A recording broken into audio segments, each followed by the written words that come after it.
श्रीमद् भगवद गीता यथारूप अध्याय 4 श्लोक संख्या 17। कर्मणो ह्यपि बोद्धव्यं बोद्धव्यं च विकर्मणः अकर्मणश्च बोद्धव्यं गहना कर्मणो गतिः। कर्म की बारीकियों को समझना अत्यंत कठिन है, अतः मनुष्य को चाहिए कि वह यह ठीक से जाने कि कर्म क्या है, विकर्म क्या है और अकर्म क्या है।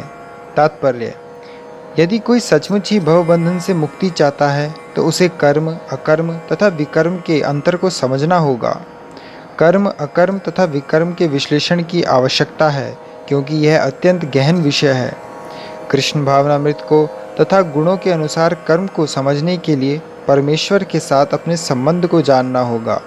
दूसरे शब्दों में, जिसने यह भलीभांति समझ लिया है वह जानता है कि जीवात्मा भगवान का नित्य दास है और फलस्वरूप उसे कृष्ण भावनामृत में कार्य करना है। संपूर्ण भगवद गीता का यही लक्ष्य है। इस भावनामृत के विरुद्ध सारे निष्कर्ष एवं परिणाम विकर्म या निषिद्ध कर्म हैं। इसे समझने के लिए मनुष्य को कृष्ण भावनामृत के अधिकारियों की संगति करनी होती है और उनसे रहस्य को समझना होता है।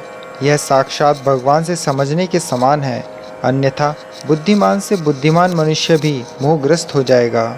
श्रीमद् भगवद गीता यथारूप अध्याय 4 श्लोक संख्या 18।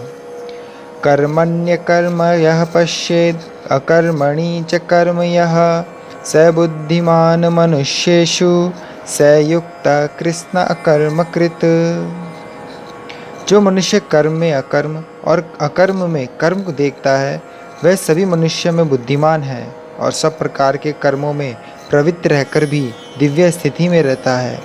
तात्पर्य: कृष्ण भावनामृत में कार्य करने वाला व्यक्ति स्वभावतः कर्म बंधन से मुक्त होता है। उसके सारे कर्म कृष्ण के लिए होते हैं, अतः कर्म के फल से उसे कोई लाभ या हानि नहीं होती। फलस्वरूप वह मानव समाज में बुद्धिमान होता है, यद्यपि वह कृष्ण के लिए सभी तरह के कर्मों में लगा रहता है। अकर्म का अर्थ है कर्म के फल के बिना। निर्विशेषवादी इस बहस से सारे कर्म करना बंद कर देता है कि कर्मफल उसके आत्म साक्षात्कार के मार्ग में बाधक ना हो, किंतु सगुणवादी अपनी इस स्थिति से भलीभांति परिचित रहता है कि वह भगवान का नित्य दास है, अतः वह अपने आप को कृष्ण भावनामृत के कार्यों में तत्पर रखता है। चूँकि सारे कर्म कृष्ण के लिए किए जाते हैं, अतः इस सेवा के करने में उसे दिव्य सुख प्राप्त होता है। जो इस विधि में लगे रहते हैं वे व्यक्तिगत इंद्रिय तृप्ति की इच्छा से रहित होते हैं। कृष्ण के प्रति उसका नित्य दास्य भाव उसे सभी प्रकार के कर्मफल से मुक्त करता है। हरे कृष्णा। अपडेट्स के लिए चैनल को सब्सक्राइब करें और यदि टॉपिक से रिलेटेड आपका कोई प्रश्न हो तो कमेंट बॉक्स में आप पूछ सकते हैं।